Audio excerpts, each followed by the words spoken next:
किसी समय कपिलवस्तु नामक एक छोटे से राज्य में एक राजा शुद्धोधन और रानी माया का राज था। उनके यहाँ एक पुत्र का जन्म हुआ जिसका नाम सिद्धार्थ रखा गया।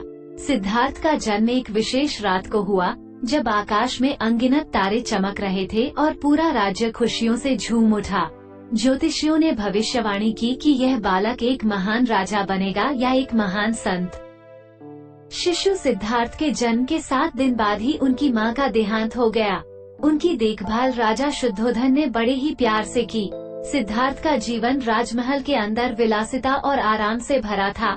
राजमहल में उनकी सारी इच्छाएं पूरी होती थीं और उनके लिए हर प्रकार के सुख सुविधा का ध्यान रखा जाता था। राजा शुद्धोधन ने उन्हें बाहरी दुनिया के दुखों से दूर रखने का हर संभव प्रयास किया। सिद्धार्थ जब युवा हुए तो उनका विवाह यशोधरा नामक राजकुमारी से हुआ। उनके एक पुत्र हुआ जिसका नाम राहुल रखा गया। सिद्धार्थ का जीवन देखने में सुखमय था, लेकिन उनके मन में कई सवाल उठ रहे थे। एक दिन उन्होंने अपने रथ चालक चन्ना से कहा कि वे उन्हें नगर भ्रमण पर ले चलें।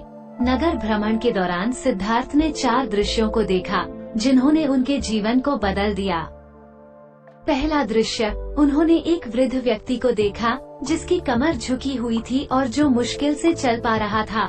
सिद्धार्थ ने चन्ना से पूछा, ये कौन है और ऐसा क्यों है? चन्ना ने बताया, यह एक वृद्ध व्यक्ति है, सभी को एक दिन वृद्ध होना पड़ता है। दूसरा दृश्य, उन्होंने एक बीमार व्यक्ति को देखा जो बहुत पीड़ा में था।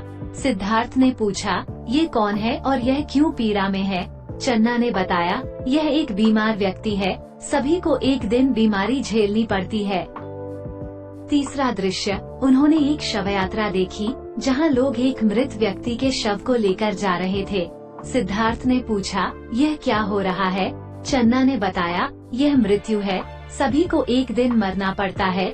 चौथा दृश्य, उन्होंने एक साधु को देखा जो शांत और आनंदित दिख रहा था। सिद्धार्थ ने पूछा, ये कौन है और यह इतना शांत क्यों है? चन्ना ने बताया, यह एक साधु है जिसने संसार के मोह माया को त्याग कर सच्चे सुख की खोज में निकल पड़ा है। इन 4 दृश्यों ने सिद्धार्थ को गहरे चिंतन में डाल दिया।